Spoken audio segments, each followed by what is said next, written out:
ఈ మధ్యాహ్న కాల సమయం దేవుని సన్నిధికి చేరి వచ్చినటువంటి ప్రతి ఒక్కరికి మన ప్రభు అయిన యేసుక్రీస్తు నామమున వందనాలు తెలియజేస్తున్నాను. అందరికీ వందనాలండి.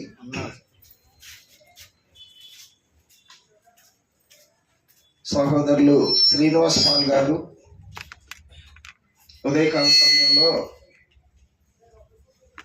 ముందుగా సహోదరులు శ్రీనివాస్ పాల్ గారు, ఆ తర్వాత సహోదరులు నవోహు గారు, అటు తర్వాత సహోదరులు వందన కుమార్ గారు, ముగ్గురు ఉదయకాల సమయంలో బోధించారు. మరి మధ్యాహ్న కాల సమయం అంటే భోజనాల తర్వాత వాక్యం చెప్పడం అనేటువంటిది కొద్దిగా ఇబ్బందితో కూడుకున్న విషయం. ఒకసారి నిద్ర వచ్చే వాళ్ళు చేతులు ఎత్తుతారా?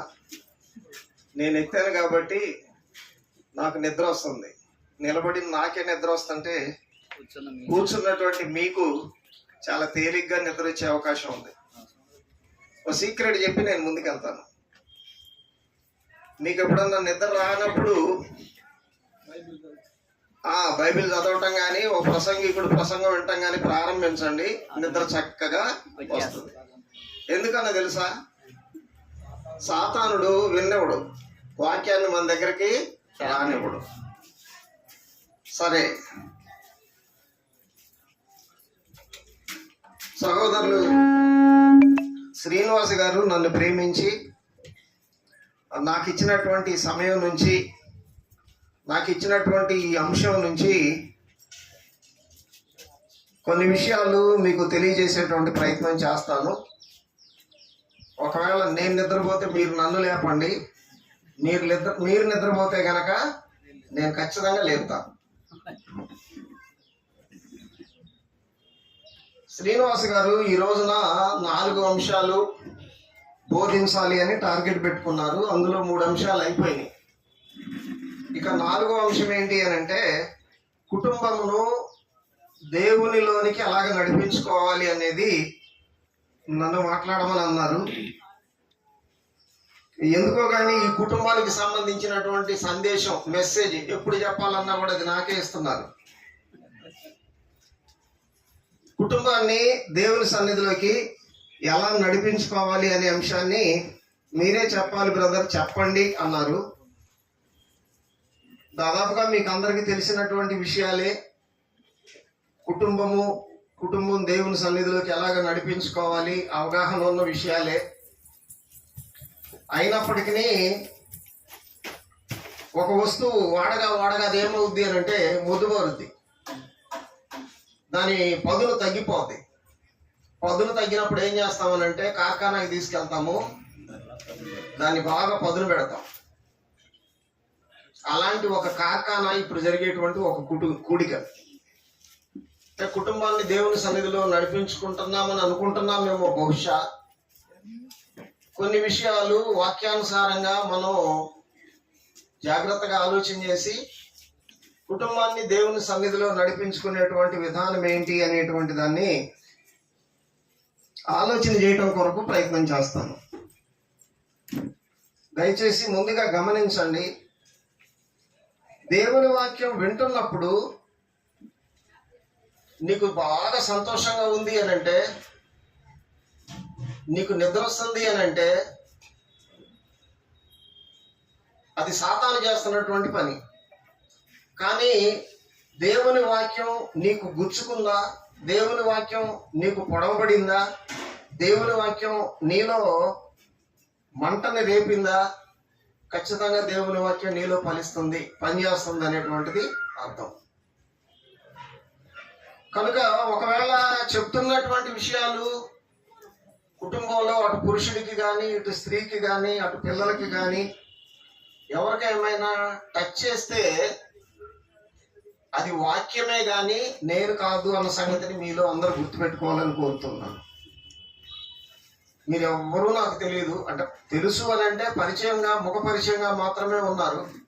అదే నా స్థానిక సంఘంలో అనుకోండి, ఎవరెవరు ఏంటి అనేది నాకు తెలుసు.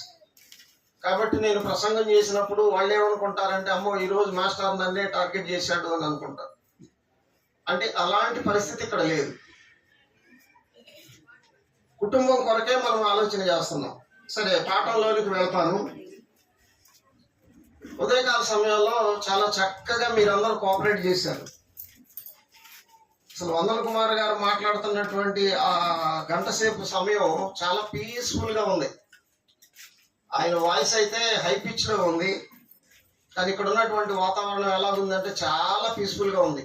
ఈవెన్ పిల్లలు కూడా ఎవరు అటు ఇటు తిరగట్లేదు, అల్లరి చేయటం లేదు, సెల్ ఫోన్లు కూడా మోగట్లేదు. Very good. నిద్ర వచ్చే వాళ్ళు సైలెంట్ గా పడుకోవచ్చు కూడా, అల్లరి చేయాల్సిన అవసరం ఉండదు కదా. సరే, కుటుంబము అని అంటే పురుషుడు, స్త్రీ, పిల్లలు, ఈ సముదాయాన్ని మనం ఏమంటాం అని అంటే కుటుంబము అంటాం. నేను ఒక్కడే కుటుంబం కాను, నా భార్య ఒక్కతే కుటుంబం కాదు, లేకపోతే నా పిల్లలు ఒక్కరే కుటుంబం కాదు.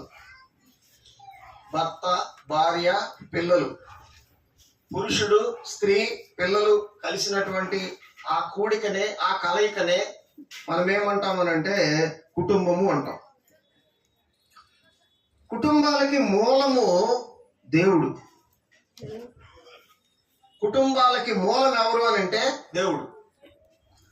మనం కుటుంబ వ్యవస్థలో ఆశీర్వదించబడాలనేటువంటిది దేవునికి ఉన్నటువంటి ఆలోచన ఉంది.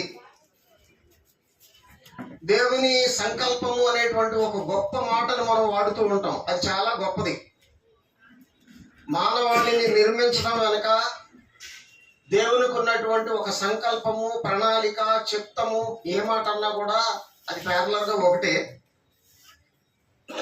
కానీ దేవుని దృష్టిలో ఉన్నటువంటి, అంటే దేవుని సంకల్పంలో ఉన్నటువంటి వ్యవస్థలన్నిటిలో మొట్టమొదటి వ్యవస్థ ఏంటి అని అంటే కుటుంబమే.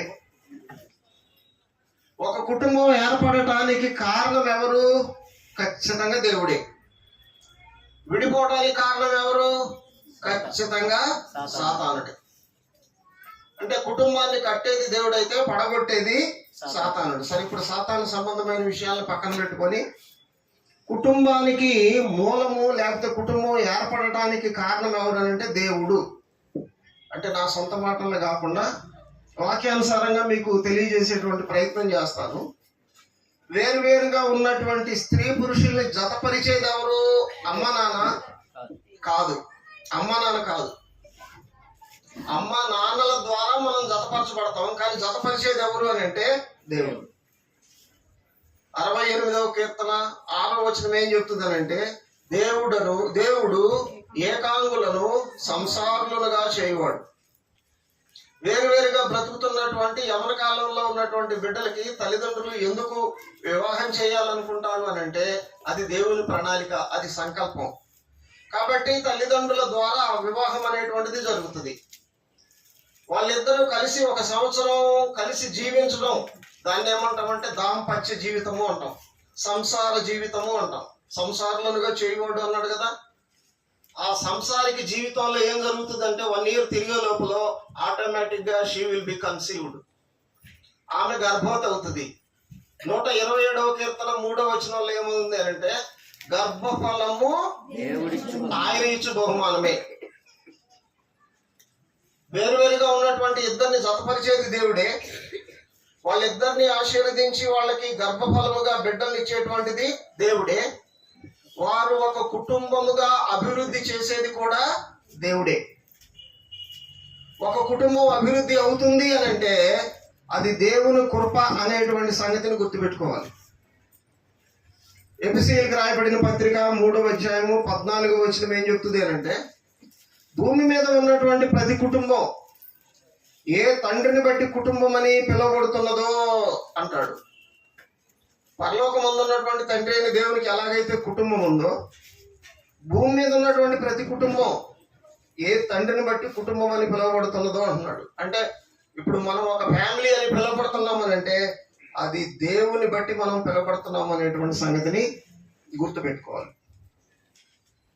అన్నిటికంటే ముఖ్యమైనటువంటి విషయం ఏంటి అని అంటే కుటుంబాలని దేవుడు ఎందుకు ఏర్పాటు చేస్తున్నాడు, వేరువేరుగా ఉన్నటువంటి వాళ్ళని ఎందుకు జతపరుస్తున్నాడు, వాళ్ళిద్దరిని ఆశీర్వదించి వాళ్ళకి బిడ్డలను ఎందుకు అనుగ్రహిస్తున్నాడు అనేటువంటిది చాలా ప్రాముఖ్యమైనటువంటి విషయం. ఎక్కువ మంది బిడ్డలు పుట్టడంతో అనుకుంటారు మా అమ్మలానే ఉంది, మా నాన్నలానే ఉన్నాడు, మా తాతలాగా ఉన్నాడు. రకరకాలుగా వాళ్ళ బంధుత్వాల్లో ఎవరో ఒకళ్ళు గుర్తు చేసుకొని బాగా ముద్దులాడతారు. బిడ్డల్ని ప్రేమించడం, ముద్దు పెట్టుకోవడం తప్పు కాదు, కానీ బిడ్డల్ని దేవుడు మనకి ఎందుకు ఇస్తున్నాడు అనేటువంటి విషయాన్ని మనం గమనంలోకి తీసుకున్నట్లయితే, కుటుంబాలుగా మనల్ని ఎందుకు ఏర్పాటు చేశాడు అనేటువంటిది మనం ఆలోచన చేసినట్లయితే, ఆ కుటుంబంలో ఉన్నటువంటి పురుషుడే గాని స్త్రీలే గాని అందరూ కూడా తన యందు భయభక్తులు కలిగి ఉండాలని దేవుడు కోరుకుంటున్నాడు. తర్వాత తన సంకల్పాన్ని అనుసరించి నడుచుకోవాలని దేవుడు కోరుకుంటున్నాడు. కుటుంబముగా కలిసి ఆయన ఆరాధించాలని దేవుడు కోరుకుంటున్నాడు. అన్నిటికంటే ముఖ్యంగా దేవుడు కోరుకున్నటువంటి పౌరులు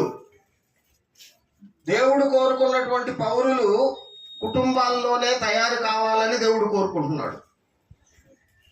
దేవుడు కోరుకునే పౌరులు ఎవరు అని అంటే తన యందు భయభక్తులు కలిగినటువంటి వారు. క్రైస్తవులు ఎక్కడి నుంచి ప్రొడ్యూస్ అవుతారు? కుటుంబాల నుంచే ప్రొడ్యూస్ అవుతారు. కుటుంబంలోనే తల్లి తండ్రి ఆ బిడ్డలకి దేవుని యందలి భయభక్తుల్ని నేర్పిస్తారు.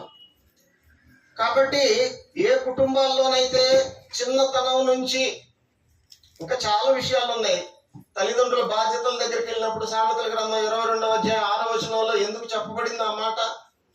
బాలుడు నడవలసిన త్రోవను వానికి నేర్పము అంటే దేవుడు కోరుకున్నది అది. దేవుడే నిన్ను నిర్మించాడు, దేవుడే నిన్ను మాకు ఇచ్చాడు. కాబట్టి దేవుడు కోరుకున్న చొప్పున ఆ బిడ్డల్ని పెంచాలి. దేవుడు కోరుకున్నటువంటి పౌరులని తయారు చేసేటువంటి కేంద్రం ఏంటి అని అంటే కుటుంబమే. కాబట్టి రోమీలకు రాయబడిన పత్రిక 8వ అధ్యాయం 29వ వచనాన్ని గమనించినప్పుడు, తన కుమారుడైనటువంటి యేసుక్రీస్తు లాంటి అనేక మంది కుమారులను కావాలని దేవుడు కోరుకున్నాడు. ఆ సంకల్పాన్ని అనుసరించి బిడ్డలు మనకిస్తున్నాడు. కాబట్టి దేవుడు మనకిచ్చినటువంటి బిడ్డల్ని, సరే మన కోరిక ఒకటి ఉంది. మన కోరిక ఏంటంటే నా కొడుకు ఇంజనీర్ కావాలి, నా కూతురు డాక్టర్ కావాలి, నా కొడుకు ఒక గ్రేడ్ 1 ఆఫీసర్ కావాలి అని కోరుకుంటాం. ఇది మన చిత్తం, అంటే ఇది మన సంకల్పం. కానీ దేవుని సంకల్పం ఏంటంటే వాడు డాక్టర్ అయినా, యాక్టర్ అయినా, ఇంజనీర్ అయినా, ఇంకేదైనా కూడా అతను దేవుని మహిమపరిచేటువంటి వాడుగా ఉండాలని యేసుక్రీస్తు లాంటి, ఎఫెసీయులకు రాయబడిన పత్రిక 1వ అధ్యాయము 3 నుంచి 6 వచనాలు కూడా చదివినప్పుడు అలాంటి వారుగా దేవుడు కావాలని వాళ్ళని కోరుతూ ఉన్నాడు. కాబట్టి కుటుంబాలుగా ఆయన మహిమపరచబడాలి అని కోరుతూ ఉన్నాడు. ఇది దేవుడు కుటుంబాలని ఏర్పాటు చేయడం వెనక ఉన్నటువంటి విషయాలు. అయితే ఈరోజు క్రైస్తవ కుటుంబాల్లో ఏం జరుగుతుంది అని మనం ఆలోచన చేసినప్పుడు, భర్త గనక అంటే భార్య దేవుని యందు భయభక్తులు కలిగి ఉంటే భర్త దేవుని యందు భయభక్తులు ఉండటం లేదు. ఒకవేళ భర్త దేవుని యందు భయభక్తులు కలిగి ఉంటే భార్య దేవుని యందు భయభక్తులు కలిగి ఉండటం లేదు. అటు తర్వాత ఒకవేళ వీళ్ళిద్దరూ కూడా దేవుని యందు భయభక్తులు కలిగి ఉంటే ఆ భయభక్తులు పిల్లలకి ఉండటం లేదు. ఒక జోక్ చెప్పమంటారా నన్ను? సాధారణమైనటువంటి జోకే. ఏంటి అని అంటే, ఇంతకుముందు పాడలేదు కానీ అందరికి వచ్చినటువంటి పాట, నేనును నా ఇంటి వారును యెహోవాను సేవించదము అని పాడుకుంటాం.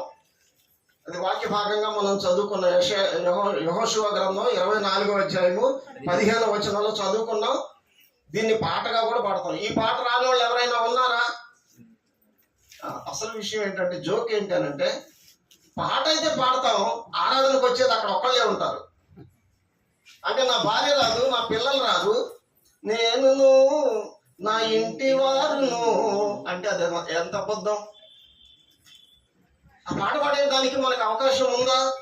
ఆలోచన కొద్ది చేయాలి. అంటే విమర్శ కోసం ఈ మాటలు చెప్పట్లేదు, కానీ మనం పాడేటువంటి పాట ఆత్మతో పాడాలి, మనసుతో పాడాలి. పాటకు అర్థం లేకుండా పాడకూడదు. కనుక మనం ఆలోచన చేసుకోవాల్సినటువంటి విషయాలు ఇవి. ఏంటి? పిల్లల విషయంలో కూడా మనం ఆలోచన చేసినట్లయితే ఈ రోజున ఏం జరుగుతుంది అని అంటే, పిల్లలు కూడా కుటుంబాల్లో ఎలా ఉంది అని అంటే, కేవలం చదువుకోవడం ఒక్కటే వాళ్ళకి లక్ష్యంగా ఉంది. ఎక్కువ క్రైస్తవ కుటుంబాల్లో పిల్లలు దేవుని సన్నిధికి రావడం లేదు, వాక్యాన్ని వినడం లేదు. క్రైస్తవ కుటుంబాల్లో పిల్లలు బాగా చదువుకుంటున్నారు, వెరీ గుడ్. A+ గ్రేడ్ సంపాదించుకుంటున్నారు, వెరీ గుడ్. ఇంటెలిజెన్స్ గా ఉంటున్నారు. మ్యాథమెటిక్ లో ఏ ప్రశ్న అడిగినా కూడా సమాధానం చెప్తారు. సైన్స్ లో ఏ ప్రశ్న అడిగినా సమాధానం చెప్తారు. జనరల్ నాలెడ్జ్ లో ఏ ప్రశ్న అడిగినా సమాధానం చెప్తారు. కానీ 66 పుస్తకాల వరుస క్రమం తెలిసిన పిల్లలు మన కుటుంబాల్లో ఎంతమంది ఉన్నారు? ఏదో లోతైనటువంటి విషయాలు కాదు, 66 పుస్తకాల వరుస క్రమంలో చెప్పగలిగిన పిల్లలు ఎవరు మనం బయటికి చెప్పనవసరం లేదులే, కానీ మనలో మనం అనుకుందాం, ఎస్ నా పిల్లలు 66 పుస్తకాలు చెప్పగలరు అనే ధైర్యం ఈ రోజున ఎంతమంది తల్లిదండ్రులకు ఉంది?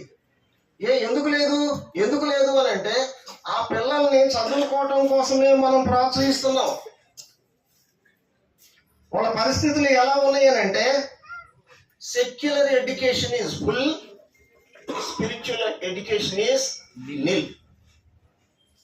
అంటే ఏదైతే వాళ్ళ సిలబస్ ఉందో ఆ సిలబస్ అనుసరించి మాత్రం వాళ్ళు చాలా బాగా చదువుతున్నారు, కానీ దేవుని వాక్యానికి సంబంధించి వాళ్ళకి ఈ రోజున ఎక్కువ మంది పిల్లలకి ఏముంది అంటే జీరో నాలెడ్జ్ ఉంది. దేవుని ఆజ్ఞలు చెప్పలేనటువంటి పరిస్థితి, 66 పుస్తకాల వరుస క్రమం చెప్పలేనటువంటి పరిస్థితి, ఇశ్రాయేల్ రాజ్యాన్ని గూర్చి చెప్పలేనటువంటి పరిస్థితి, చాలా విషయాలు ఉన్నాయి. సో నేనేమంటాను అనంటే, క్రైస్తవ కుటుంబాల్లో ఉన్నటువంటి పిల్లలు భక్తి విషయంలో, పర్టికులర్గా భక్తి విషయంలో తల్లిదండ్రుల చేత నిర్లక్ష్యం చేయబడుతున్నారు అనడానికి నాకైతే ఎలాంటి డౌట్ లేదు. తల్లిదండ్రులు పిల్లల్ని చదువుల విషయంలో కేర్ తీసుకుంటున్నారు, భౌతిక సంబంధమైనటువంటి విషయాల్లో కేర్ తీసుకుంటున్నారు, కానీ ఆత్మ సంబంధమైనటువంటి విషయాల్లో, దేవుని వాక్యాన్ని నేర్పించే విషయంలో వాళ్ళు కేర్ తీసుకోవటం లేదు అనేటువంటిది ఈరోజు స్పష్టంగా కనపడుతుంది. కనుక మరి కుటుంబంలో ఉన్నటువంటి లోపాలు దిద్దపడాలి. అందుకనే శ్రీనివాస్ గారు ఏమన్నారు అని అంటే, కుటుంబాన్ని దేవుని సన్నిధికి నడిపించుకునే విధానంలో పురుషుని యొక్క పాత్ర ఏంటి, స్త్రీ యొక్క పాత్ర ఏంటి చెప్పండి అన్నారు. పురుషుని యొక్క పాత్ర ఏంటి, స్త్రీ యొక్క పాత్ర ఏంటి, తల్లిదండ్రులుగా వీరిరువురి యొక్క పాత్ర ఏంటి కొద్దిగా వివరించండి అన్నారు. కాబట్టి కొంత సమయం కుటుంబాన్ని దేవుని సన్నిధిలో నడిపించుకునే విధానంలో పురుషుని యొక్క పాత్రను గురించి ముందుగా మనం చర్చిద్దాం. వాక్యానుసారంగా పురుషుడు ఎలాగుంటే అతడు దేవుని సన్నిధిని, తన కుటుంబాన్ని నడిపించుకోగలుగుతాడు అనేటువంటి విషయాన్ని మనం ఆలోచించేద్దాం. పురుషుడు తెలుసుకోవాల్సినటువంటి విషయం, ఇక ఇది అందరికీ తెలిసినటువంటి విషయమే. భక్తి విషయంలో ఈరోజు ఏం జరుగుతుంది అని అంటే, స్త్రీలే ఎక్కువ మంది కనపడతారు. ఏ సంఘానికి వెళ్ళినా కూడా, ఎక్కడ సంఘానికి వెళ్ళినా కూడా పురుషులు మాత్రం చాలా తక్కువగా ఉంటారు, చాలా తక్కువ. పురుషులు ఏమనుకుంటున్నారు అని అంటే, భక్తి అనేటువంటిది భార్యకు సంబంధించింది, స్త్రీలకు సంబంధించింది. కష్టం చేయటం, సంపాదించడం, కుటుంబాన్ని పోషించడం, ఇది మాత్రమే పురుషుడిగా నాకున్నటువంటి బాధ్యత అనుకుంటున్నారు. కాబట్టి మోస్ట్ ఆఫ్ ది టైం వాళ్ళు ఎర్నింగ్ కి దానికోసం కేటాయిస్తున్నారు. మిగతా భక్తికి సంబంధించినటువంటి విషయాలు, తన భక్తే కానివ్వండి, పిల్లల భక్తే కానివ్వండి, భార్య చూసుకోవాలన్నట్టుగా భార్య గురించి పెడుతున్నారు. వాక్యానుసారంగా పురుషుని గురించి మనం ఆలోచన చేసినట్లయితే, భౌతికమైన విషయాల్లో కానివ్వండి, ఆత్మ సంబంధమైన విషయాల్లో కానివ్వండి, ఏ విషయంలోనైనా సరే కుటుంబాన్ని నడిపించవలసినటువంటి బాధ్యత ప్రధానంగా పురుషుడికే ఇవ్వబడింది. తన కుటుంబాన్ని నడిపించుకునేటువంటి బాధ్యత స్త్రీది కాదు. ప్రధానమైనటువంటి బాధ్యత ఎవరిది అని అంటే పురుషునిది. ఒకవేళ ఆ కుటుంబంలో పురుషుడు లేనటువంటి పరిస్థితి ఉంటే స్త్రీ మాత్రమే ఆ కుటుంబాన్ని నడిపించాలి, నాయకత్వం వహించాలి. కానీ స్త్రీ పురుషులు ఇరువురు ఉన్నటువంటి కుటుంబాల్లో ఆ కుటుంబాన్ని పోషించడం మాత్రమే కాదు, నడిపించవలసినటువంటి బాధ్యత. నడిపించడం అనేటువంటిది భౌతిక సంబంధమైన విషయాల్లో మాత్రమే కాదు, కానీ ఆత్మ సంబంధమైనటువంటి విషయాల్లో కూడా పురుషుడే నడిపించాలి. ఎందుకనంటే కుటుంబానికి శిరస్సు, కుటుంబానికి నాయకుడు పురుషుడే. ఒక కుటుంబానికి శిరస్సు పురుషుడు, పరిపాలన, ఏలిక ఎవరు అనంటే పురుషుడే. కొన్ని లేఖనాలు మీకు అందరికీ తెలుసు. 1 కొరింథీ పత్రిక 11వ అధ్యాయం 3వ వచనంలో this is the authority from the God. దేవుని నుండి వచ్చినటువంటి అధికారం ఇది. ఏంటో అధికారం అనంటే స్త్రీ పురుషునికి లోపడాలి, పిల్లలు స్త్రీకి పురుషునికి లోపడాలి, స్త్రీ పురుషునికి లోపడాలి, పురుషుడు క్రీస్తుకు లోపడతాడు, క్రీస్తు తండ్రికి లోపడతాడు. ఇది అక్కడ రాయబడినటువంటి ఆర్డర్ లేక అథారిటీ. కాబట్టి స్త్రీ మీదనే కానీ పిల్లల మీదనే కానీ పురుషుడు నాయకత్వం చేయాలి, శిరస్సుగా ఉండాలి, వాళ్ళని నడిపించాలి, వాళ్ళని పరిపాలన చేయాలి. ఆదికాండం 3వ అధ్యాయం 16వ వచనంలోనే ఆదామును సృష్టించినప్పుడు, హవ్వను సృజించినప్పుడు, ఆదికాండం 3వ అధ్యాయం 16వ వచనంలో దేవుడు ఏం చెప్పాడంటే హవ్వముతో, అతడు నిన్ను ఏలును అన్నాడు. నీ భర్త నిన్ను ఏళ్తాడు. ఏలటము అని అంటే పరిపాలన చేయటం, అధికారము చేయడం. 1 తిమోతి పత్రిక 3వ అధ్యాయము 4వ వచనంలో ఏముంది అని అంటే ఒక సంఘ పెద్ద ఎదిగే విధానం, తయారయ్యే విధానం. సంఘ పెద్ద మాత్రమే కాదు, క్రైస్తవుడు కూడా ఆలోచన చేయాలి. ఏంటి అని అంటే తన పిల్లలను స్వాధీనపరుచుకొనుచు తన ఇంటి వారిని బాగుగా ఏలువాడునై ఉండవలేను. తన ఇంటి వారిని, తన ఇంటి వారిలో భార్య ఉంది, పిల్లలు కూడా ఉన్నారు అనేటువంటి సంగతిని మనం గుర్తుపెట్టుకోవాలి. పురుషులుగా భౌతికంగానే కాదు, భక్తిలో కూడా తన కుటుంబాన్ని నడిపించుకోవాలి. కాబట్టి ఇక్కడ ఉన్నటువంటి పురుషులందరూ గుర్తుపెట్టుకోవాల్సింది ఏంటంటే నా కుటుంబానికి శిరస్సు, నా కుటుంబానికి ఏలిక, లేకపోతే నా కుటుంబానికి పరిపాలన, నా కుటుంబానికి నాయకత్వం నేనే అన్న సంగతిని గుర్తుపెట్టుకోవాలి. దేవుని సన్నిధికి భార్యా పిల్లల్ని నడిపించవలసినటువంటి బాధ్యత కూడా పురుషునిదే.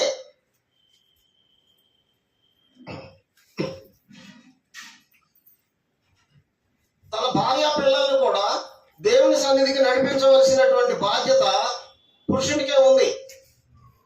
పురుషుడు దేవుని యందు భయభక్తులు కలిగిన వాడై తన కుటుంబాన్ని నడిపించుకోవాలి.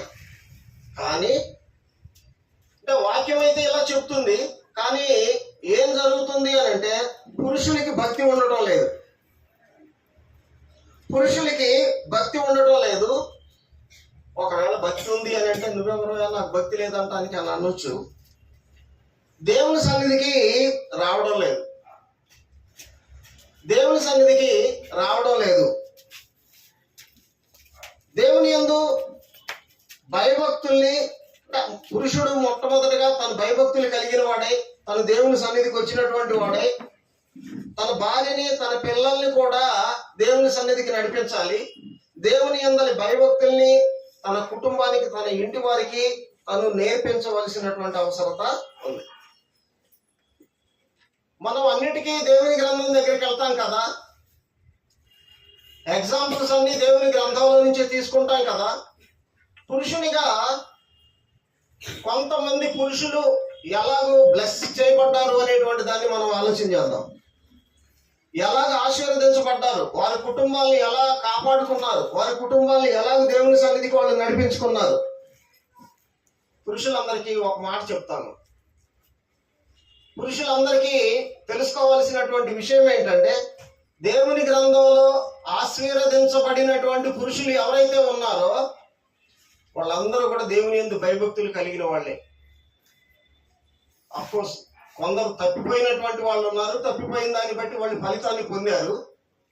కానీ ఎవరైతే దేవుని భయభక్తులు కలిగి ఉన్నారో, భయభక్తులను అనుసరించి వాళ్ళు నడుచుకున్నారో, వాళ్ళు నడుచుకున్నంత కాలం కూడా వాళ్ళు దేవుని చేత ఆశీర్వదించబడ్డారు అన్న సంగతిని మనం గుర్తుపెట్టుకోవాలి. దేవుని గ్రంథం నుంచి పురుషులు అంటంతో మొట్టమొదటిగా మనం అబ్రహాముని జ్ఞాపకం చేసుకుంటాము. ఆదికాండం 18వ అధ్యాయం 19వ వచనం ఏం చెప్తుందనంటే, తన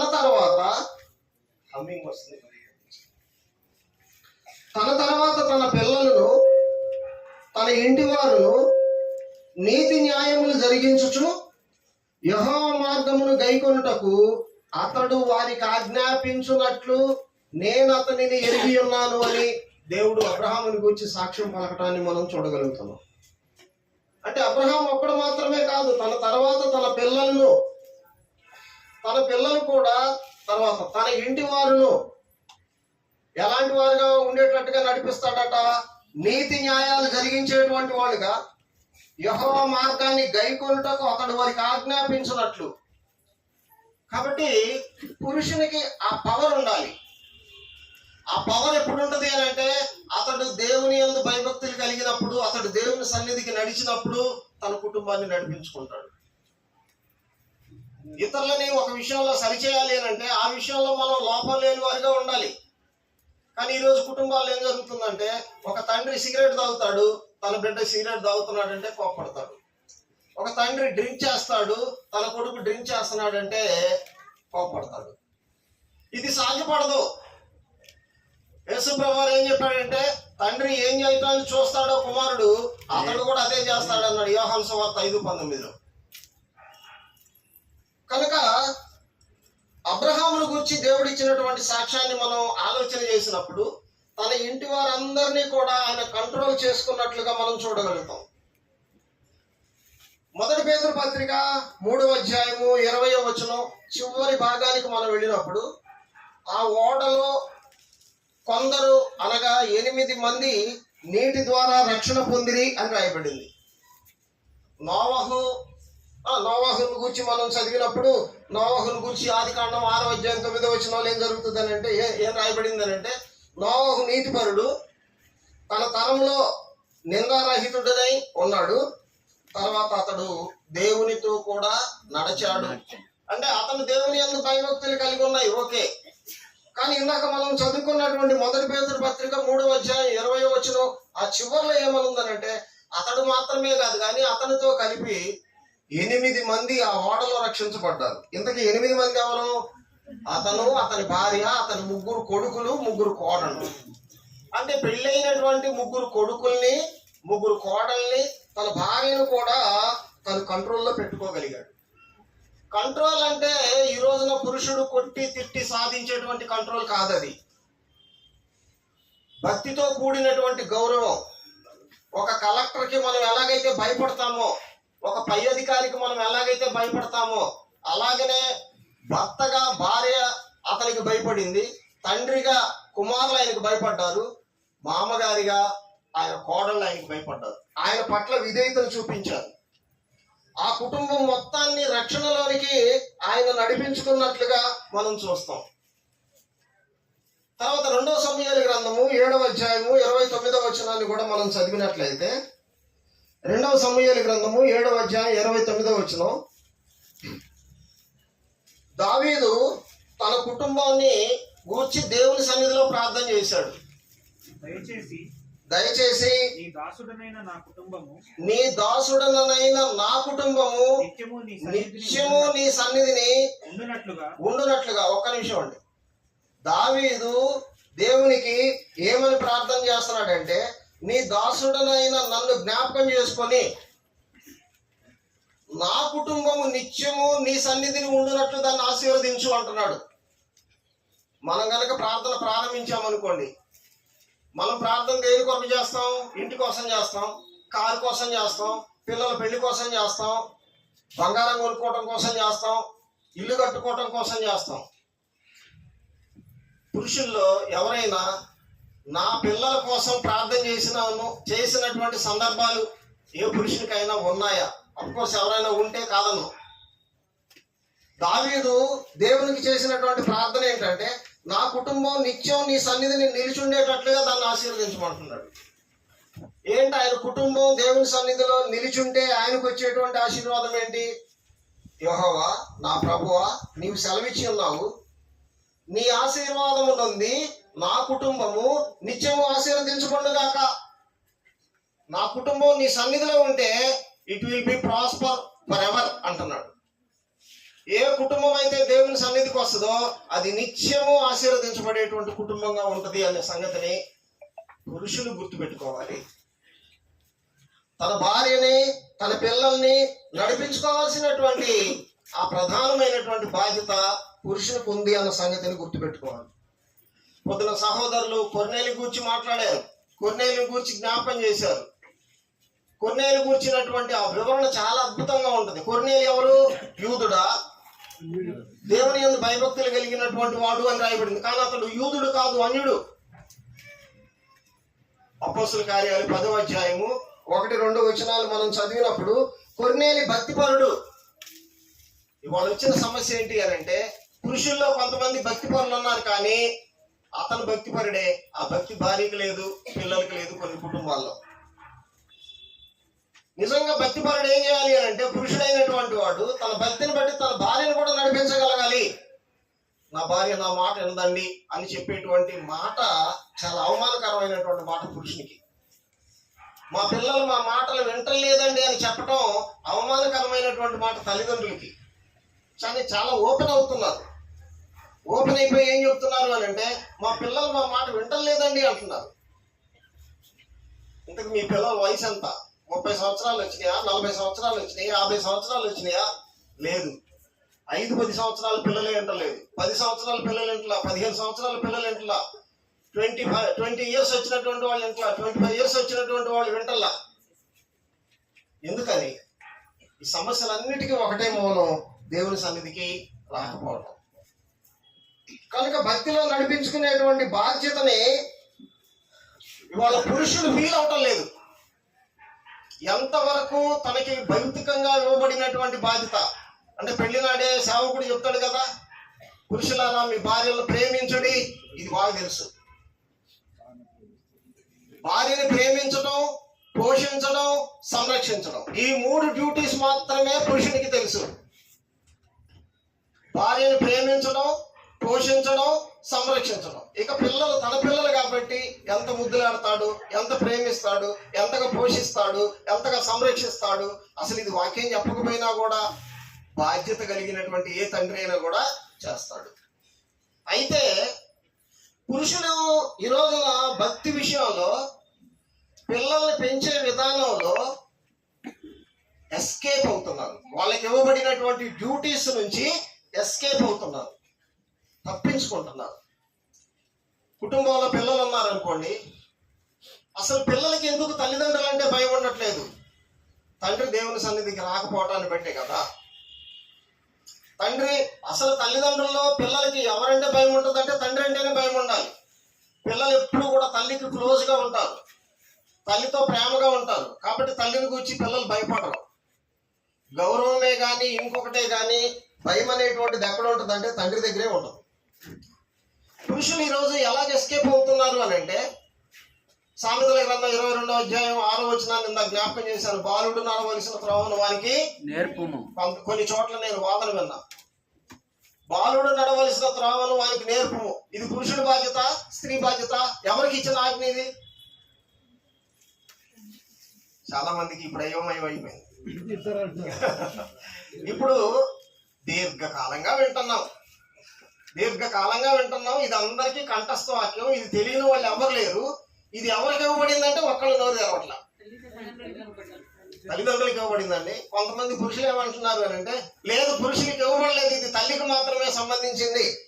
పిల్లలు తల్లికి దగ్గరగా ఉంటారు కాబట్టి, తల్లి పిల్లల్ని పెంచుతుంది కాబట్టి, స్నానం చేపిస్తుంది కాబట్టి, బట్టలు వేస్తుంది కాబట్టి, ఆ భయభక్తులు కూడా తల్లి నేర్పించాలి, తండ్రికి కుదరదు. కానీ ద్వితీయోపదేశకాండం 6వ అధ్యాయం 4వ వచనాన్ని మనం చదివితే, ఓ ఇశ్రాయేలు వినుము. ఎవరిని ఉద్దేశించి చెప్పబడిన మాటలు ఇవి? పురుషులను ఉద్దేశించి చెప్పబడిన మాటలు. ఇశ్రాయేలీల్లో పురుషులైనటువంటి వాళ్ళు ఓ ఇశ్రాయేలు విను అని అంటే ఇశ్రాయేలీలో పురుషులను ఉద్దేశించి చెప్పబడినటువంటి మాటలు. అయినా ఒకవేళ మీలో ఎవరికైనా కన్ఫ్యూజన్ ఉంటే ఇంకా కొద్దిగా ముందుకు వెళ్తాను. ఎఫెసీయులకు రాయబడిన పత్రిక 6వ అధ్యాయం 4వ వచనం. ఎఫెసీయులకు రాయబడిన పత్రిక 6వ అధ్యాయం 4వ వచనం. తండ్రులారా మీ పిల్లలకు కోపము రేపక ప్రభు యొక్క శిక్షలోను బోధలోను వారిని పెంచుడి. ఇప్పుడు చెప్పండి, పిల్లల్ని ప్రభు యొక్క శిక్షలో బోధలో పెంచాల్సింది తల్లి తండ్రి? అమ్మ ఈ పక్కన ఎవరైతే తండ్రులు రాలేదు మీరు ఇంటికి వెళ్ళిపోయి అలా చెప్పండి. విజయబాబు గారు ఈ మాట చెప్పారు, నేరుగా దేవుడే చెప్పాడు. ఏం జరుగుతుందంటే ఎస్కేప్ అయిపోతున్నారు తండ్రులు తమ బాధ్యతల్ని స్వీకరించట్లేదు, అందులో నిలిచి ఉండట్లేదు. అందుకనే కుటుంబాలు క్రమక్రమంగా పతనం అవుతున్నాయి. దేవుని యందు భయభక్తులు అనేటువంటివి పోతున్నాయి. కొలసైలకు రాయబడిన పత్రిక 3వ అధ్యాయం 21వ వచనం. కొలసైలకు రాయబడిన పత్రిక 3వ అధ్యాయము 21వ వచనం. తండ్రులారా మీ పిల్లల మనసు కృంగకుండునట్లు అన్నాడు. అక్కడ కూడా తండ్రిని ఉద్దేశించే చెప్పబడ్డాయి. తండ్రి అయినా తల్లి అయినా బిడ్డల్ని దేవుని సన్నిధికి తీసుకొచ్చేటువంటి క్రమంలో వాళ్ళు చేయవలసినటువంటి ప్రాథమికమైనటువంటి డ్యూటీ ఏంటి అని అంటే బోధించడం, ఉపదేశించడం, చెప్పడం, నేర్పించడం. ఏంటి బోధించేవి, నేర్పించేవి, చెప్పేవి? దేవుని గూర్చి, దేవుని అందరి భయభక్తులను గూర్చి ఆ పిల్లలకి నేర్పవలసినటువంటి బాధ్యత తండ్రికి ఉంది, తల్లికి ఉంది. కుటుంబాన్ని దేవుని సన్నిధికి నడిపించుకునేటువంటి ప్రధానమైనటువంటి బాధ్యత పురుషునిది, అలాగనే స్త్రీకి కూడా ఉంది. ఆమె సమయం వచ్చినప్పుడు చెప్తాను. కనుక ఇప్పుడు ఏం జరుగుతుంది అని అంటే పురుషులేమో దేవుని సన్నిధికి రావటం లేదు, దేవుని వాక్యాన్ని వినటం లేదు, దేవుని వాక్యాన్ని చదవటం లేదు, తెలుసుకోవటం లేదు, దేవుని పనిలో వాడబట్టం లేదు. అంటే దేవుడు కానీ, దేవుని నీడ కానీ, దేవుని ఛాయ ఏది పురుషునికి దగ్గరికి రానివ్వట్ల. నేను కొన్ని కుటుంబాల్లో చూస్తాను, ఆ కుటుంబంలో మీటింగ్ పెట్టినా కూడా ఆయన బయటికి వెళ్ళిపోతాడు. ఆ కుటుంబంలో కనీసం ఇంట్లోనన్నా ఉంటాడేమో అని ప్రయత్నం చేస్తే ఆ మీటింగ్ జరిగే టయానికి, ఆ ప్రార్థనకి వెళ్ళిన టయానికి ఆయన ఉండకుండా బయటికి వెళ్ళిపోతాడు. దీని ద్వారా ఏం జరుగుతుందంటే పురుషులు అనేక రకాలైనటువంటి బలహీనతలకు లోనవుతున్నారు. నేను చెప్పాను, సిగరెట్లు, స్మోకింగ్స్, గుట్కాలు, పానీలు, ఏమంటారు పాన్ పరాగులు, రకరకాలైనటువంటి చెడు అలవాట్లు ఏవైతే ఉన్నాయో అవి పురుషులు బాగా అలవాటు చేసుకుంటున్నారు. ఎవరో ఒక ఆయన అన్నాడు, ఏమన్నాడు అని అంటే అసలు తాగని మగోడు ఎవడండి అని. నాకు నా మీద నాకే అనుమానం వచ్చింది. అంటే నేను కాదా అని నాకు అనుమానం వచ్చింది అన్నమాట. తాగని మగోడు ఎవడట. కనుక జాగ్రత్తగా ఆలోచించండి, సమాజం ఎటు వెళ్తుంది. సరే, ఎవరో దేవుని ఎరగనటువంటి, వాక్యం తెలియనటువంటి కుటుంబాలు అలా మాట్లాడితే పర్లేదు, కానీ దేవుని సన్నిధిలో ఉన్నటువంటి వాళ్ళు కూడా ఇలాంటి ఆలోచన చేయటం అనేటువంటిది చాలా విచారకరమైనటువంటి సంగతి. పురుషులు, క్రైస్తవ కుటుంబాల్లో ఉన్నటువంటి పురుషులు అనేక రకాలైనటువంటి బలహీనతలకు లోనవుతున్నారు. వాక్యం వాళ్ళకి తెలియకపోవటాన్ని బట్టి కుటుంబంలో అనేక సమస్యలు జరుగుతున్నాయి. కుటుంబంలో భార్యాభర్తల మధ్య తగాదాలు ఎందుకు వస్తున్నాయండి? కుటుంబంలో పిల్లలు ఎందుకు తిరగబడుతున్నారండి? పిల్లలు ఎందుకు చెప్పింది వింటలేదు? వీటన్నిటికీ రెమెడీ ఒకటే, వీటన్నిటికీ కాజ్ ఒకటే, దేవునికి దూరం అవటం, దేవుని వాక్యం తెలియపోవటం. కుటుంబం ఎలాగో కట్టబడాలో, కుటుంబం ఎలాగో కన్స్ట్రక్ట్ చేయబడాలో అది ఆ విధానం అనేటువంటిది తెలియకపోవటం.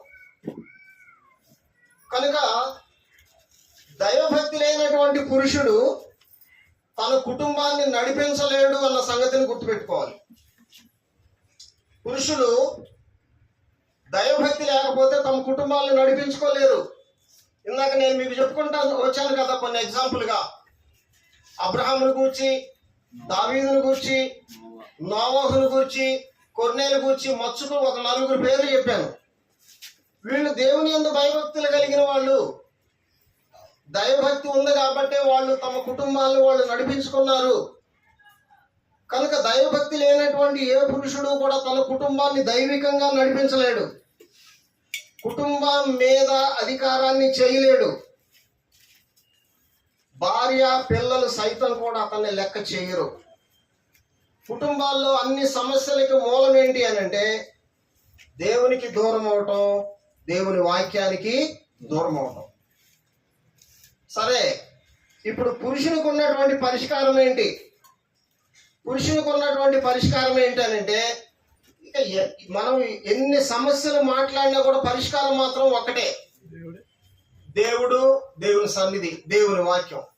ఈ బౌండరీ దాటిపోయినోడు ఎవడు కూడా అభివృద్ధి చెందలేడు, ఆరోగ్యంగా ఉండలేడు. ఆ బౌండరీ అంటే నీ చుట్టూ ఒక గీత గీయబడింది.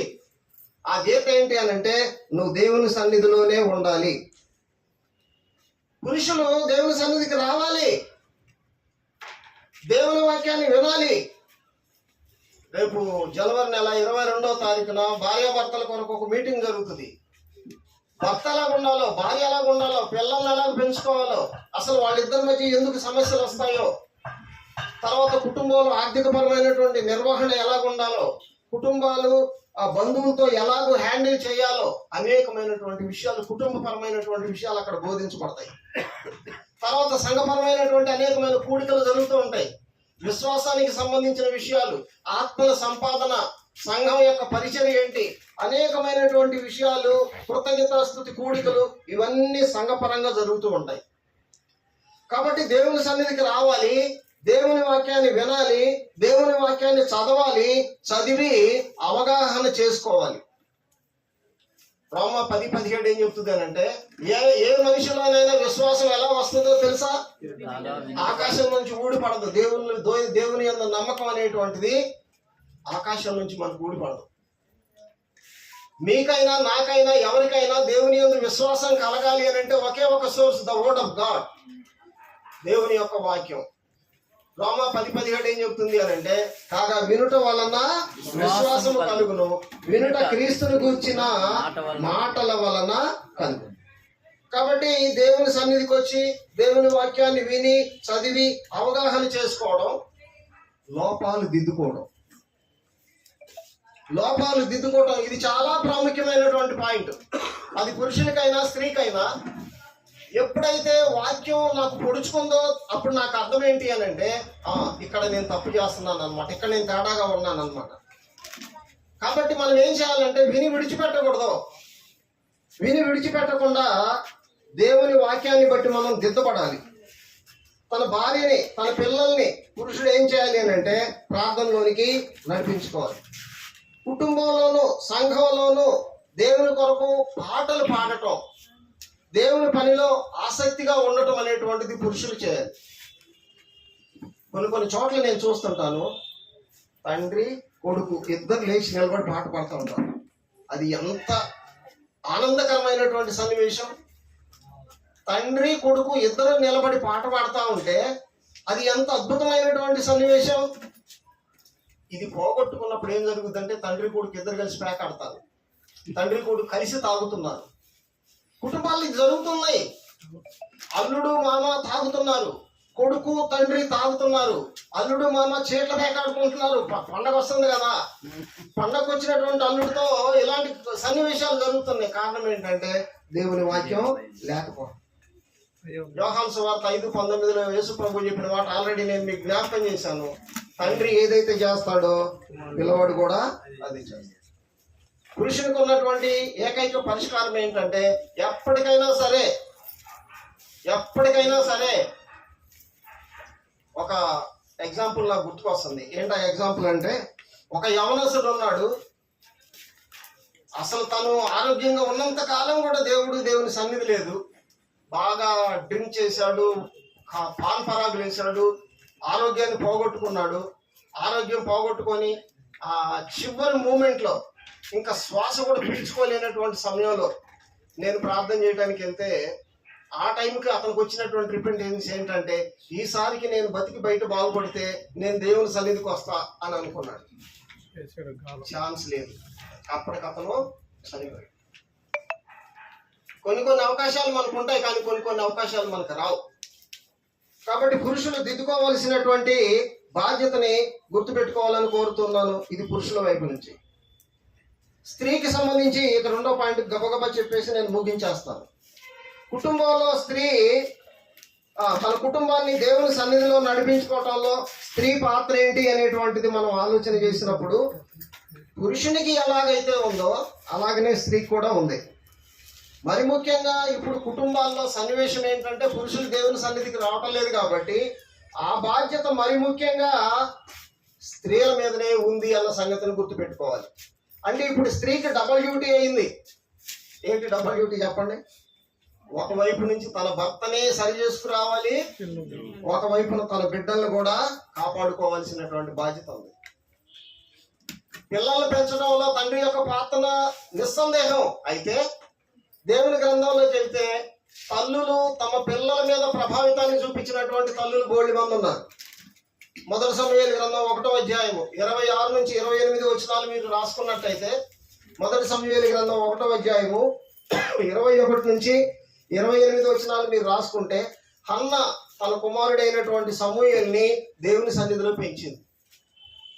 లూకా సువార్త 2వ అధ్యాయం 41వ వచనాన్ని మనం గమనించినట్లయితే, తల్లి అయినటువంటి మరియ యేసుక్రీస్తుని దేవుని సన్నిధిలో పెంచింది. 2వ తిమోతి పత్రిక 3వ అధ్యాయం 14-15 వచనాల్లో తిమోతి తల్లి యునికే బాల్యం నుండి తన కొడుకుకి లేఖనాల్ని నేర్పింది. ఇక్కడ ఇంకొక విషయం, తన భర్త అన్యుడు, యునికే భర్త అన్యుడు, తిమోతి యొక్క తండ్రి అన్యుడు, గ్రీసు దేశస్థుడు అతను. కానీ ఆమె యూదురాలు కనుక ఆమెకు భక్తి ఉంది. ఆ భక్తిలో తన కుమారుని పెంచినట్లుగా మనం చూస్తున్నాం. ఈ రోజున కొంతమంది తల్లులే తమ పిల్లల్ని దూరంగా ఉంచుతున్నారు. పొద్దున మేము కారులో వస్తున్నప్పుడు ఒక సిస్టర్ గారి గురించి మాట్లాడుకున్నాం. ఆ సిస్టర్ గారు చాలా భక్తి కలది. దేవుని పని ఏదన్నా కూడా ఆమె ముందు ఉంటుంది, చాలా ఆసక్తిగా ఉంటుంది. కానీ తనకు ఉన్నటువంటి పిల్లలు ఇద్దరు ఒక్కడిని కూడా దేవుని సన్నిధికి రానివ్వదు, అసలు దేవుని దగ్గరికి తీసుకొని రాదు. మరి ఆ భక్తి ఏంటో నాకు అర్థం కాలేదు. అది విని నేను ఆశ్చర్యపోయాను. అది పొద్దునే నా దృష్టికి వచ్చింది. కానీ ఆమెకున్నటువంటి విశ్వాసాల గురించి మాత్రం నాకు తెలుసు. అయితే 2వ తిమోతి పత్రిక 3వ అధ్యాయం 5 నుంచి 8 వచనాలు, తిమోతికి అంత విశ్వాసం ఎక్కడి నుంచి వచ్చిందంటే వాళ్ళ అమ్మ దగ్గర నుంచి వచ్చింది, వాళ్ళ అమ్మమ్మ దగ్గర నుంచి కూడా వచ్చింది. అపోస్తల కార్యాలు 16వ అధ్యాయం 14-15 వచనాలు మనం గమనించినప్పుడు, లూదియా తన కుటుంబం అంతటినీ కూడా దేవుని సన్నిధిలో నడిపించుకోదు కదా, తన ఇంటి వారందరూ కూడా ఆమెతో పాటుగా బాప్తిసం పొందారు కదా. అంటే ఎంత ఇన్ఫ్లుయెన్స్ చేసిందాను తన కుటుంబాన్ని. ఈరోజు చాలా మంది సిస్టర్స్ 25 సంవత్సరాల నుంచి 30 సంవత్సరాల నుంచి ప్రార్థనకు వస్తున్నారు. తన భర్త మీద ఇన్ఫ్లుయెన్స్ చేయలేకపోతున్నారు, బిడ్డల మీద ఇన్ఫ్లుయెన్స్ చేయలేకపోతున్నారు, ఈవెన్ సంఘంలో కూడా ఎవరిని ఇన్ఫ్లుయెన్స్ చేయలేకపోతున్నారు. మళ్ళీ చెప్తున్నాను, నేను ప్రేమపూర్వకంగా విమర్శ కోసం నేను చెప్పట్లేదు. మనం దేవుని సన్నిధిలో ఉంటున్నామనంటే, సంఘంలో సభ్యులుగా ఉంటున్నాము అనంటే మన ఇన్ఫ్లుయెన్స్ ఎంతవరకు ఉంది? స్త్రీ యొక్క ఇన్ఫ్లుయెన్స్ అనేటువంటిది అది ఎంత గొప్పది అన్నటువంటి విషయాన్ని మనం గమనంలోకి తీసుకున్నట్లయితే, మొదటి పేతురు పత్రిక 3వ అధ్యాయం అందరికి అర్థమైపోయింది. ఈ మధ్య లేడీస్ క్లాసులు బాగా జరుగుతున్నాయి కదా. మొదటి తిమోతి పత్రిక 3వ అధ్యాయం 1 నుంచి 6 వచనాలు, అందులో మొదటి పేతురు పత్రిక 3వ అధ్యాయం 1 నుంచి 6 వచనాలు నోట్ చేసుకోండి. అందులో 2వ వచనాన్ని మాత్రం మీకు జ్ఞాపకం చేస్తా.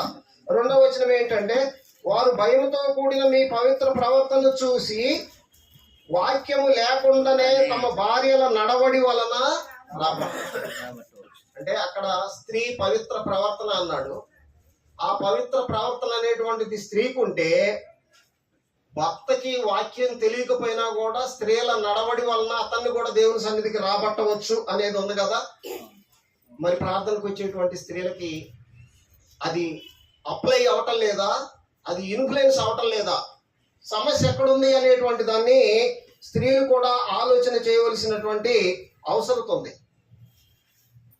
కుటుంబాలు రాను రాను మానవుడు గల పరిణామ క్రమం ఎలాగైతే జరిగిందో, దేవుని భక్తికి సంబంధించి కుటుంబాల పరిణామ క్రమాన్ని నేను మీకు వివరించే ప్రయత్నం చేస్తాను.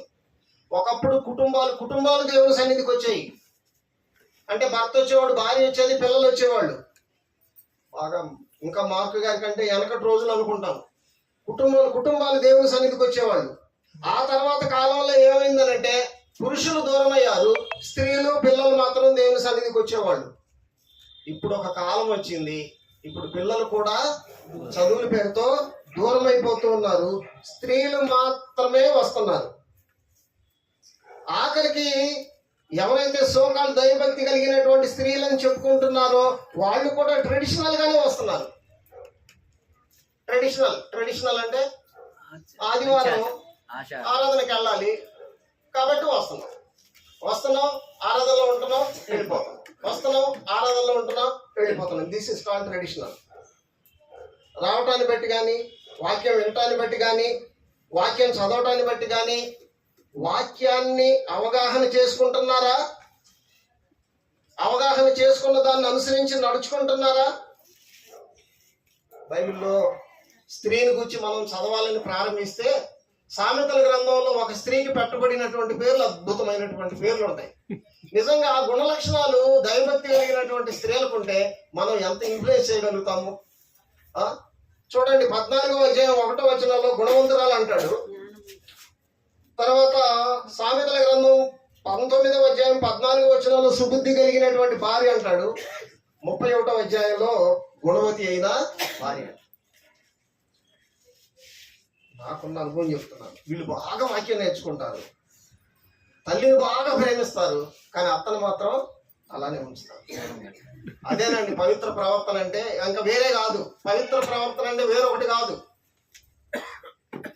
అమ్మని నాన్నని బాగా ప్రేమిస్తారు, అత్తని మామని మాత్రం దూరంగానే ఉంచుతారు. దాన్ని అప్పుడు ఏంటంటే పురుషుడు అతనికి అర్థమైపోద్ది, ప్రార్థనకు రాని వాడికి ఇదంతా భక్తి అనేటువంటిది ఒట్టిది అనేటువంటిది పురుషునికి అర్థమవుతుంది. అందుకని ఇన్ఫ్లుయెన్స్ ఎలా పోతున్నాం. ఇంకా చాలా సమస్యలు ఉన్నాయి. స్త్రీ కూడా ఉన్నటువంటి విషయం ఏంటనంటే పురుషులు రావటం లేదు, స్త్రీలు వస్తున్నారు, మంచిదే. ఇప్పుడు రానివాడు వచ్చిన వాళ్ళు ఏకమైన పరిస్థితి అయితే దానివల్ల ప్రయోజనం ఏముంది? పోయినసారి కపుల్ మీటింగ్ లో అనుకుంటాను, నేను జ్ఞాపకం చేసుకున్నాను. ఒక భర్త, అతన్ని నేను ప్రశ్న అడిగాను, ఎరా బాబు, నాకంటే బాగా చిన్నవాడు, ఎరా మీ ఆవిడ వస్తుంది, మీ అమ్మ వస్తుంది, నువ్వు కూడా చక్కగా ఆరాధనకి రావచ్చు కదరా, సంఘంలో ఉండొచ్చు కదరా అన్నాను. అతనేమన్నాడంటే, మా ఆవిడ ఏం మారిందని నన్ను రమ్మంటారు మాస్టర్. మా ఆవిడ ఏం మారింది, వస్తుంది కరెక్టే కానీ ఏం మారిందని నన్ను రమ్మంటారండి అన్నాడు. కాబట్టి ఆ వాక్యం మనలో పనిచేయకపోతే అది వాళ్ళకి అర్థమైపోద్ది. కాబట్టి వాళ్ళు రాదు దేవుని సన్నిధికి. ఇప్పుడు నడిపించవలసినటువంటి పిల్లల్ని నడిపించాలి, భర్తల్ని నడిపించాల్సినటువంటి బాధ్యత స్త్రీల మీద. ఒకరి మీద ఒకరిని నిందలేసుకోవటం కాదు, కానీ అన్నిటికీ మూలం ఏంటంటే సాతానుడు పురుషుల్ని ఎలా డైవర్ట్ చేయాలో అలా డైవర్ట్ చేస్తున్నాడు, స్త్రీలను ఎలా డైవర్ట్ చేయాలో అలా డైవర్ట్ చేస్తున్నాడు, ఈవెన్ పిల్లల్ని కూడా ఎలా దూరంగా ఉంచాలో అలాగ దూరం ఉంచుతున్నాడు. కాబట్టి ఈ విషయాలు అర్థం చేసుకొని కుటుంబాల ద్వారా దేవునికి మహిమ తెచ్చేటువంటి కుటుంబాలుగా మనం ఆశీర్వదించుకోవటం కొరకు ప్రయత్నం చేద్దాం. ఎక్కడ లోపం ఉందో దాన్ని దిద్దుకుందాం. క్రైస్తవులే లోపాన్ని దిద్దుకోకపోతే అర్థమేముంది? అసలు దేవుని వాక్యం దేవుడు మనకి ఎందుకు ఇచ్చాడు? ఎందుకు ప్రతిదినం మనం ఈ లేఖనాలు చదవాల్సిన అవసరం ఉంది? ఎక్కడ నేను తప్పు చేస్తున్నానో ఆ తప్పుని దిద్దుకోవడం కోసమే కదా. కాబట్టి లోపాలు దిద్దుకుందాం, కుటుంబాలు దేవుని సన్నిధికి నడిపించుకుందాం. అందరికీ వందనాలు.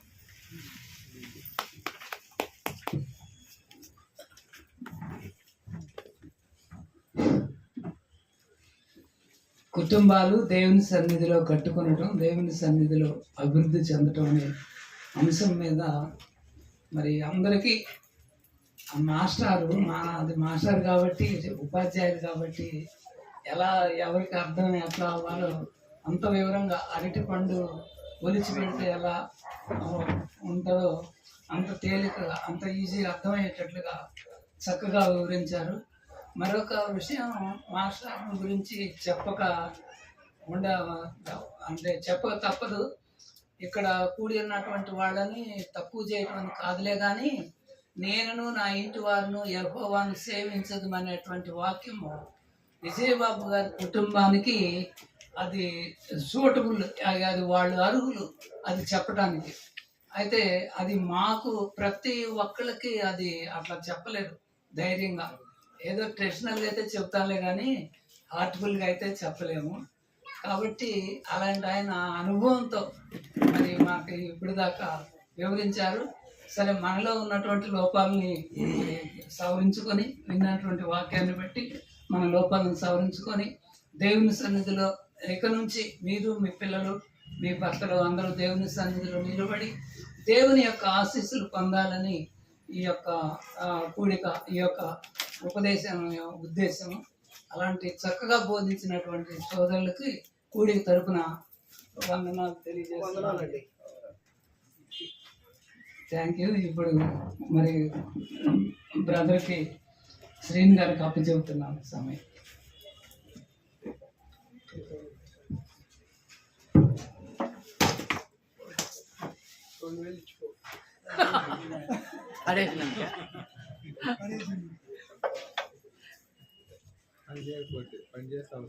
పని చేస్తే పర్లేదు, పని చేయకపోతే ఫోన్ చేయండి. దేవుని స్తోత్రాలు. మా ప్రయాస వ్యర్థం కాలేదు ప్రియులరా. మరి సుమారు ఒక 2 వారాల నుంచి ఈ మీటింగ్ కొరకు ప్రార్థన చేస్తూ ఉన్నాము.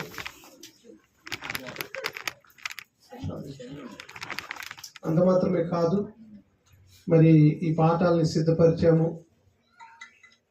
నాకు ఎప్పుడు కూడా కుడి భుజంగా ఉండేటువంటి సోదరుడు మోహన్ రావు గారిని జ్ఞాపకం చేసుకోవాలి. తనకి కాల్ ఫ్రాక్చర్ అయింది. నాకు ఆ విషయం తెలిసి చాలా కుమిపోయా. ఎందుకంటే ఆయన ఉంటే నేను ఇంత టెన్షన్ పడేపడి కాదు, మొత్తం నడిపించుకుంటాడు. అయినప్పటికీ నేను దేవుడు ఇచ్చినటువంటి ఆరోగ్యాన్ని బట్టి ఈరోజు మన మధ్యలోకి వచ్చారు ఆయన. నేను స్తోత్రాలు. ఎందుకంటే నా ఆప్షన్స్లో చాలా సందర్భాల్లో సంఘాలు బలపరచడానికి కొంతమంది వాక్యం నేర్పించాము. వారు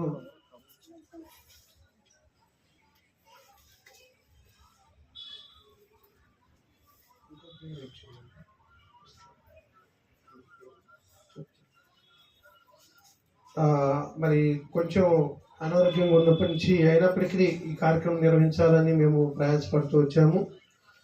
సంఘస్థులందరూ అంత మాత్రమే కాదు, ఎవరినైతే స్పీకర్లుగా తీసుకున్నామో వాళ్ళు కూడా మరి వారి సంఘాల్లో చెప్తూ ప్రార్థన చేస్తూ వచ్చారు. విధంగా ఒక కార్యక్రమం జరగాలంటే మన ప్రయాస కాదు, కానీ దేవుని యొక్క సహాయం కావాలి. ఎప్పుడైతే ఆయనపై ఆధారపడతామో ఖచ్చితంగా దేవుడు అద్భుతంగా తన కార్యాలు జరిగిస్తూ ఉంటాడు. ఒకవేళ ఈ మాటల ద్వారా ఎవరైనా విని వారి జీవితాలను మార్చుకోవాలనుకుంటే పైన మన దగ్గర క్రీస్తు ఆరాధన జరుగుతూ ఉంటుంది, కుట్లబజార్లో జరుగుతుంది. అలానే వరంగల్ క్రాసుల్లో కూడా శ్రీరామ్ నగర్ ప్రాంతంలో జరుగుతూ ఉంది. వారిని మేము ప్రేమపూర్వకంగా ఆహ్వానిస్తున్నాము. లేదా మమ్మల్ని పిలిచినా లేదా మీరు వచ్చినా సంతోషంగా దేవుని యొక్క సంకల్పాన్ని మొత్తం కూడా పరిపూర్ణంగా తెలియచేస్తాము. తెలియచేయడమే కాదు, మా యొక్క ఆశ ఏంటంటే మన రక్షకుడైనటువంటి యేసుక్రీస్తు వారు తన సంకల్పాన్ని, అంటే దేవుని యొక్క సంకల్పాన్ని భూమిని నెరవేర్చి తన యొద్దకి వెళ్ళి ఏ రీతిగా ఇప్పుడు తండ్రి కుడిపార్శ్వన కూర్చొని పరిపాలన చేస్తున్నాడు మనల్ని, అలాగనే మనం కూడా ఈ బొందిలో ప్రాణం ఉన్నంత వరకు, దేవుడు మాకు సామర్థ్యం ఇచ్చినంత వరకు ఆత్మల్ని దేవుని దగ్గరికి తీసుకువెళ్ళాలనేది మా యొక్క ఆశ. దాని కొరకు ప్రయాసపడుతున్నటువంటి సహోదరులు చాలామంది ఉన్నారు. మరి మాతో కలిసి ప్రభు పనులు పనిచేస్తూ ఉన్నారు. ఈ సందర్భంలో నేను చాలా హ్యాపీగా ఒక విషయాన్ని చెప్పాలని ఆశపడుతూ ఉన్నాను. ఈ మీటింగ్కి తమ్ముడు యొక్క కుటుంబం ఇన్స్పైర్ అయ్యారు. ఎందుకంటే నేను చెప్తాను, ఎవరిని కూడా బలవంతం చేయను. మీరు దేవుడు ఏదన్నా ప్రేరేపించిస్తే ఇవ్వండి అమ్మా, దేవుని పని కొరకు వినియోగిద్దామని చెప్పినప్పుడు చాలామంది ప్రోత్సహించబడ్డారు. ఈసారి నూతన సంవత్సరంలో మనం ప్రేమ విందు చేసుకుంటాం కదా, దానికి అయ్యే ఖర్చు మొత్తం నేను పెట్టుకుంటా అని చెప్పేసి అన్నారు ఆ రామారావు గారు, అలానే యశోద. ఎందుకంటే తనకు కూడా మరి దేవుడు ప్రమోషన్ ఇచ్చాడు. చక్కగా కొంత అనారోగ్యం ఏర్పడినప్పటికీ దాని నుంచి లేవనెత్తి చక్కటి ప్రమోషన్ ఇచ్చాడు. నేనే భోజనం ఖర్చు మొత్తం పెట్టుకొని చేస్తానని 200 మందికి అని అన్నప్పుడు వారం సగం దిగిపోయింది. ఎందుకంటే ఇప్పుడు ఇచ్చిన వాళ్ళు మళ్ళా వారం రోజులు ఇవ్వాలంటే కష్టమా, ఇష్టంగా ఇస్తారంట. చాలా మంది ఇష్టంగా ఇవ్వలేరు, ఏమో 5-6 అనుకుంటారు కానీ ఒక భారాన్ని ఇచ్చాడు. సరే, ఇలాంటి టెంట్ ఖర్చులు ఇవ్వాలంటే దేవుడు ఏదో రూపంగా తీస్తాడు. అయితే నా ఆలోచన ఏంటంటే మనం చేసే ప్రతి పనిని కూడా ఏదో ఒక కుటుంబము ప్రత్యేకించబడి లేకపోతే ప్రోత్సహించబడి ఆ పరిచర్యలో పాల్గొంటే ఆ కుటుంబాన్ని దేవుడు అద్భుతంగా ఆశీర్వదిస్తాడు. మరి ఈరోజు ఉదయకాలంలోనే వాస్తవంగా నేను కూడా మధ్యాహ్నం చెప్పాల్సినటువంటి తరగతి, కాకపోతే ఆ నకరికల నుంచి సోదరులు రావటం ఆలస్యాన్ని బట్టి మొదటి తరగతిని చెప్పవలసి వచ్చింది. చాలామంది వెళ్ళలేదు, అంటే రాలేదు కాబట్టి. క్రైస్తవులు లోకంలో ఎలా జీవించాలనేటువంటిది. రెండవ అంశాన్ని క్రైస్తవులు పారంపర్య ఆచారాలు ఆచరించవచ్చా అనేటువంటి అంశాన్ని. మూడోది హైదరాబాద్ నుంచి వచ్చినటువంటి వందన కుమార్ గారు మరి ఆత్మల విషయంలో సంఘ సభ్యుల యొక్క బాధ్యత స్వార్థ ప్రకటన విషయాన్ని చూసాము. చివరిగా కుటుంబాన్ని దేవుళ్ళకి ఎలా నడిపించాలి, భర్తగా భార్యగా వారి బాధ్యతలు ఏంటనే విషయాన్ని సోదరులు చక్కగా వినిపించారు. కాబట్టి ఇప్పటి వరకు ఎంతో ఓపికతో ఉన్నటువంటి మీ అందరికీ కూడా మరి క్రీస్తు ప్రేమను బట్టి కృతజ్ఞత స్థుతులు దేవునికి తెలియజేస్తూ మీ అందరికి వందనాలు తెలియజేస్తూ ఉన్నాము. ఇక ఆలస్యం చేయకుండా ప్రార్థన చేసుకొని మీరు వెళ్ళేటప్పుడు టీ తాగలేదు, మీకోసం సిద్ధపరిచాము. ఎందుకంటే అన్నమైన తర్వాత భారం అని అసలు ఎవరు నిద్రపోలేకుండా మాట్లాడారు బ్రదరు. మరి ఏంటంటే మా ప్రేమను ఈ రీతిగా కొంత ఇబ్బంది అయింది అనుకున్న దానికంటే మరి కొంత ఈ ప్రాంతం వాళ్ళకు కూడా భోజనాలు పెట్టాలని ఉద్దేశం చేత ఇక్కడ వాళ్ళని ప్రోత్సహించడం బట్టి వచ్చారు వాళ్ళు. సరే ఎవరు విన్నారో వినలేదో కానీ క్రీస్తు ప్రభు వచ్చినప్పుడు అదే కదా అడిగేది, ఆకలితో ఉన్న వాళ్ళకి అన్నం పెట్టారంటే ఎప్పుడు పెట్టామని మనం అడగకుండా ఇలాంటి సత్క్రియలు చేస్తేనే కదా మనకి దేవుడు ఆనాడు జ్ఞాపకం చేసుకునేది.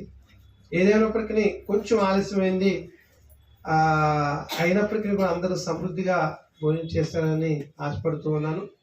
ఈ కార్యక్రమంలో మరి భోజనాలు వడ్డించిన వారు కానివ్వండి, సిద్ధపరిచిన వారు కానివ్వండి, ఈ ప్రాంతంలో టెంట్ ఇవన్నీ కూడా వేసుకొని మరి చేసుకోవడానికి సహకరించినటువంటి ఈ ప్రాంతం వారందరికీ కూడా క్రీస్తు ప్రభు యొక్క సంఘం తరపున ప్రత్యేకమైనటువంటి వందనాలు తెలియజేస్తూ ఉన్నాను. మరి ఈ సందర్భంలో ఇందాక సోదరులు అనౌన్స్ చేసిన రీతిగా కొంతమంది ఆత్మలను ప్రభు సన్నిధి తీసుకొచ్చినటువంటి వారిలో ఒక సహోదరు పేరు చెప్పారు, గద్దల అరుణ గారు, వైఫ్ ఆఫ్ మోహన్ రావు గారు. తర్వాత ఇంకో సోదరు కూడా పేరు చెప్పారు. పేరేంటమ్మా బేబీ అమ్మా? కరుణ. ఇద్దరు అన్నారు కదా మీరు. సరే మీ ఇద్దరు ముందుకు వస్తే ఓకే, సంతోషం అమ్మా. రండి, మీరు ముందుకు రండి. మీరు కరుణ గారు అరుణ గారు ఇద్దరు రండి. మిగతా అన్ని అక్షరాలు సేమ్ ఉన్నాయి, ప్రాస కూడా కలిసి వచ్చింది. సరే, అంటే ఇది ప్రోత్సహించడం కోసం వాస్తవంగా మేము 2026లో ఒక వడంబడిక చేసుకోబోతున్నాం. గృహదర్శనాలకు ఎప్పుడు మరి సేవకులే కాకుండా కొంతమంది సహోదరు